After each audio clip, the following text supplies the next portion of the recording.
This is a First Coast News on your side special report, Tracking Debby.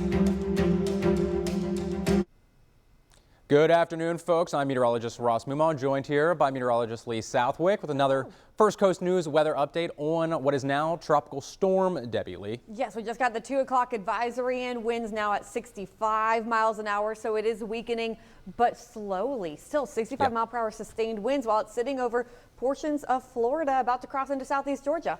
Yeah, so latest cone just came out, as Lee mentioned, expected to start to move into some of our southeast Georgia counties, at least that center of the circulation, by 8 p.m. this evening. By tomorrow morning then, looking much closer to coastal southeast Georgia, areas like Brunswick, St. Simons Island, and then eventually closer to Savannah overnight tomorrow night and into early Wednesday morning. So this thing will gradually continue to slow down here over the next 24 to 36 hours. Yeah, and then a lot of uncertainty in the forecast. You can see how the cone really starts to expand. Some models then beyond the Wednesday morning point, you see how the forecast from the National Hurricane Center keeps it over the Savannah area. Some models keep it a little bit closer to southeast Georgia. Some even move it back into Georgia, while others bring it up the east coast. So a lot of uncertainty past that, but we are certain, at least with our impacts today and tomorrow, and even into Wednesday morning, likely a few of those little passing showers and storms far outer reaching bands of Debby. Yeah, so even though this might be out of our neck of the woods by especially Wednesday, still certainly going to be in the news for the next several days, really most of the week, as this thing continues to track up along the eastern shoreline. So all the way through South Carolina, likely into North Carolina by Thursday, Friday, torrential rains on the way for a lot of folks here. So this is a current look at the radar. Another thing to keep in mind, Lee, tornado watch in effect until 4 p.m. this afternoon. So we'll be watching for embedded thunderstorms within a few of these stronger rain bands that are moving on through here this afternoon. Yeah, luckily this morning we haven't had any tornado warnings, but you and I worked a couple of tornado warnings last night associated with the bands. So as Ross just said, we're not completely out of the woods just yet. A few of these bands still wrapping into the first coast. So through the rest of the afternoon hours, we are still under that tornado threat. So we'll continue to watch for that. But this is really our biggest area of concern, at least for the time being. A lot of torrential rains all the way from western Bradford, Union County up through Clay, Columbia, and then into really the Okefenokee, so the Swanee Valley, seeing the heaviest of the rain. This big green box, that is a flash flood warning for the Lake City area and much of Columbia County, Lee. And I know, do you you had the rainfall totals? Yeah, we'll touch on that here after the little radar tour. Yeah, because I won't give it away just yet, but the rainfall totals that are just radar estimated so far, very significant. That's why we have the flash flood warning in effect, because flash flooding likely ongoing in these areas. And this rain here, we expect it to move to the northeast. So just a heads up to all of our southeast Georgia viewers, we are concerned about all of this rain dumping over you and then more rain sitting on Tuesday. And that's why we are really concerned about flooding from Columbia County up through southeast Georgia. Yeah, so folks, Ware, Charlton counties, even western Nassau, going to start to see some of this very heavy rain move there later on this evening, but at least for the time being, the heaviest still locked in right over here. I think I do broaden it out a little bit. Yeah, there's the rainfall totals. And so 15 inches of rain possible over towards the Live Oak area, but then Lake City coming in with an estimated 7 inches of rain and around 2 inches of rain for a good portion of Duval, especially western Duval. Over 2 inches of rain so far. Right along the coast, not as much rain. Now places like St. Augustine and Palm Coast, we weren't expecting as much rain for you all, but you're not completely out of the woods just yet. We just saw those bands that are about to wrap back on into your area too. Now unfortunately, Brunswick already about 2 inches, Waycross almost 3.5 inches of rain, and much more on the way. Yeah, so we're going to watch as this bullseye starts to expand to the north and northeast, up into the Okefenokees, up in across southeast Georgia here over really about the next 24 hours or so. So still some heavy rains, some stronger bands moving through portions of Glenn and Camden County, Brunswick area, all the way across through Pierce, Brantley, northern Ware County, Waycross, seeing some pretty heavy rains there as well. Places like Folkston already getting that one band right there, and then the heavier rain coming in behind it. And heads up to those of you in the Jacksonville area, this is especially right on the western side. So places like Oakleaf, you're just now starting to get that band that's lifting north, more of that rain through Green Cove Springs. And then it's just the scattered activity over St. Augustine up to Ponte Vedra in our coastal areas right now. And Lee, the good news is that these bands are moving rather quickly. So although it is going to be very heavy rain it won't last all that long. Right, it comes and it goes. We've had that question a couple of times at the station already this morning. We're like, is this it? And it's just the light rain. It's, well, you're going to get that band where you get the gusty winds. We've already had wind gusts of over 50 miles an hour clocked across portions of Duval County. And then, like you said, you get that break again. So it's off and on through the rest of the day. For most of us watching, it's not our first rodeo. We've had these tropical systems, these tropical storms before. So we know you get the band, you get the break, and then you get another band. It's the Lake City, Columbia County area up to southeast Georgia, where we're expecting more of that steady all-day heavy rain. Yeah, and Lee, you had me make sure I tossed this in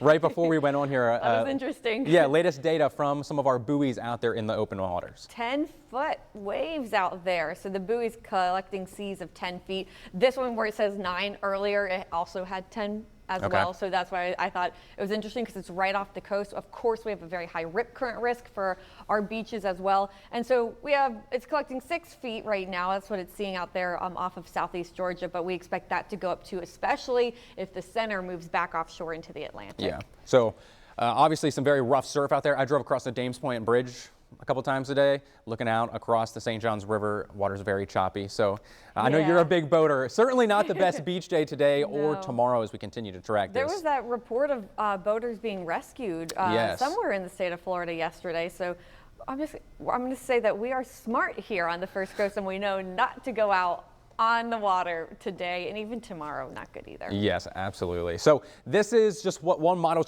trying to depict for the rest of this evening and really over the next couple of days as the center of circulation, like we mentioned before, Lee, starts to move into southeast Georgia counties.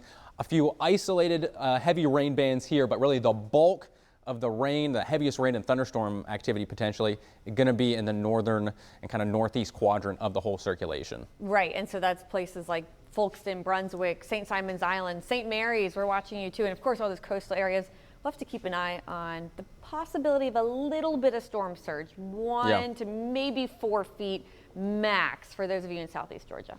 So if you have any dinner time plans this evening, especially if you live up in southeast Georgia, maybe just cook at home here tonight if you can, because heavy rain is still going to be on the way here through dinner time, past sunset, and then even into early tomorrow morning. Yeah, this is where, when we say we're really concerned about flooding, already, of course, places like Lake City, we're concerned about that flooding. We've already seen the water being collected. San Marco, here in the Jacksonville area, we're seeing that water collect. But for those of you in southeast Georgia, look, now we're into 12 o'clock Tuesday, so tomorrow afternoon, and you're still getting some heavy rain over Waycross to Folkston to Brunswick, and occasionally you'll see on this model too it drop down into portions of Nassau County and Duval County, but the flood threat really up through southeast Georgia. And in contrast to that, many of our southern areas, Flagler, St. Johns, Putnam counties, down towards Gainesville, might actually even see some sunshine tomorrow. So a few isolated downpours and showers, but for the most part, the brunt of it's still going to be in southeast Georgia. And that's what, so we have our weather impact alert days in effect today and tomorrow,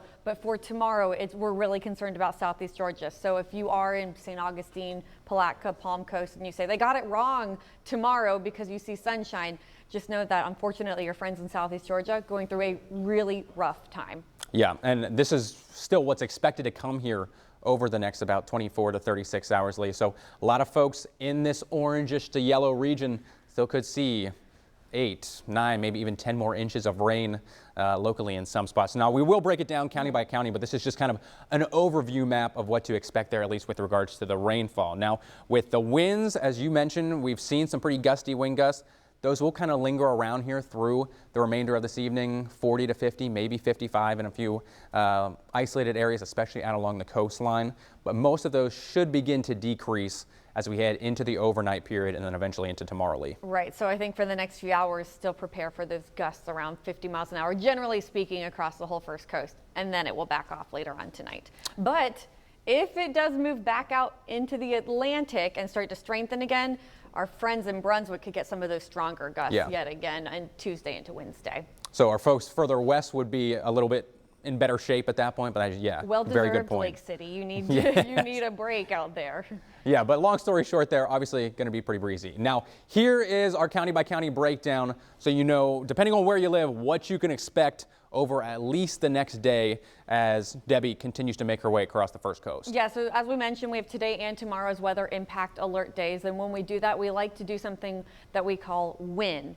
WIN, and it's the when, the impact, and the need. So we're going to now break this down county by county for you. So starting with Duval, now obviously, but through Tuesday evening, we could get an additional 2 to 4 inches of rain. Winds sustained around 20 miles an hour, but gusts up to around 45 miles an hour. So just make sure that you're still staying informed. Keep those devices charged in case of any sort of power outages. Yeah, for St. John's, Flagler County, so some of our more southern counties. Again, this is from now through tomorrow evening. Kind of a similar story. Rain totals not going to be as high as some of our southeast Georgia counties, likely only about an additional 1 to 2 inches of rainfall, but still pretty breezy like we mentioned. Sustained winds at about 20, wind gusts closer to about 35 to even 40 miles per hour over the next day or so. And then same story in Clay and Putnam now through Tuesday evening.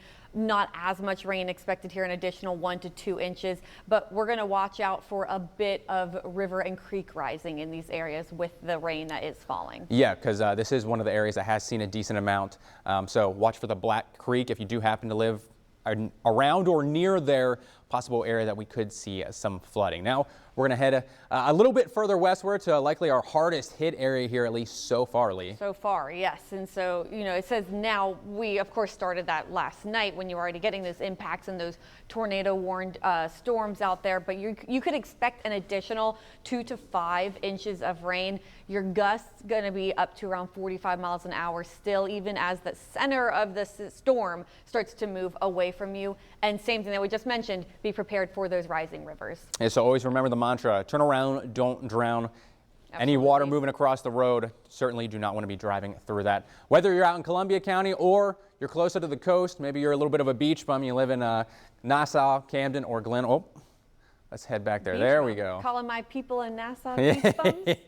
Shout out Fernandina Beach. Yeah, so, but folks who do live in our southeast Georgia coastal counties and Nassau County, an additional 10 to even 15 inches of rain, especially if this system does stall right off the coast.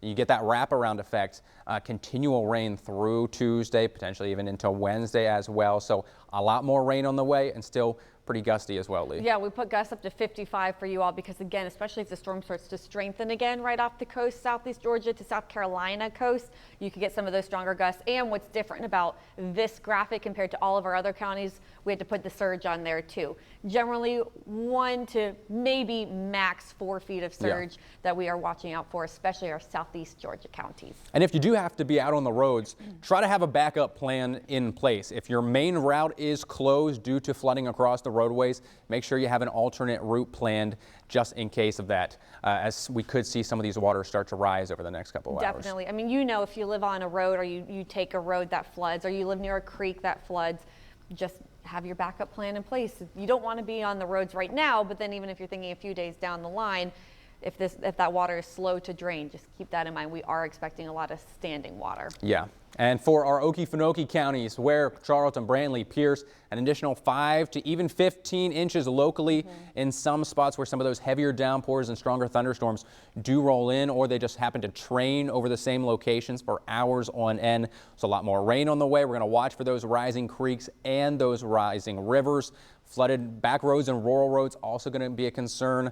Don't get stuck in the mud out there in any of those. And still pretty breezy and windy in some of those spots, Lee. Yeah, I think we'll definitely see gusts up to around 50 throughout the rest of today and tonight for these counties. Yeah. So this is just one last look at what is now, again, Tropical Storm Debby. The 2 p.m. advisory just came out about 20 minutes ago now. Sustained winds at 65 miles per hour. Those winds will continue to decrease through the next several hours this evening and into the overnight period. But Lee, this is really starting to turn into just a very heavy rainfall event that we're continuing to watch for any flooding concerns across the First Coast. So of course we're here through the rest of the afternoon hours. If goodness forbid there's some sort of storm that wants to start rotating, because we are into that tornado watch, but don't forget that we'll be back at 5, 5:30, 6 o'clock, 7 o'clock, and 11 o'clock. And Chief Meteorologist Tim Deegan is also standing by, so we'll be here for you all through the rest of the evening tonight. And of course into tomorrow and through the rest of the storm. Yeah, so tune in to First Coast News, or you can always catch us on First Coast News Plus. Take care. This has been a First Coast News On Your Side special report, Tracking Debby.